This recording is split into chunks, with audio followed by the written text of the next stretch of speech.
To BC study circle. వీరపురుషదత్తుడు.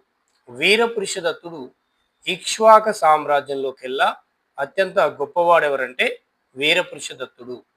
వీరపురుషదత్తుడు ఇక్ష్వాక సామ్రాజ్య స్థాపకుడైన వాసిష్ఠపుత్ర శ్రీశాంతముని యొక్క కుమారుడే వీరపురుషదత్తుడు.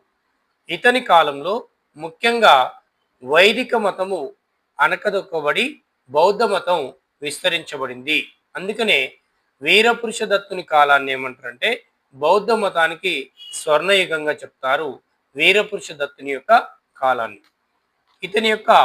ఇతనికి సంబంధించినటువంటి మాందాత శిల్పం జగ్గయ్యపేటలో జరిగినటువంటి తవ్వకాలలో బయలుపడింది. ఎక్కడ? జగ్గయ్యపేటలో. దాన్ని ఏమంటాం? మాందాత శిల్పం అంటాం. అలాగే నాగార్జున కొండ వద్ద బయలుపడినటువంటి ఒక శిల్పంలో ఇతను శివలింగాన్ని కాలుతో తొక్కుతూ బౌద్ధ భిక్షువు దగ్గర ఆశీర్వాదాన్ని పొందుతున్నట్టుగా ఒక శిల్పం బయటపడింది. అంటే దీని అర్థం ఏంది? వైదిక మతాన్ని అనగదొక్కుతూ బౌద్ధ మతాన్ని విస్తరింపజేసింది ఎవరంటే వీరపురుషదత్తుడు.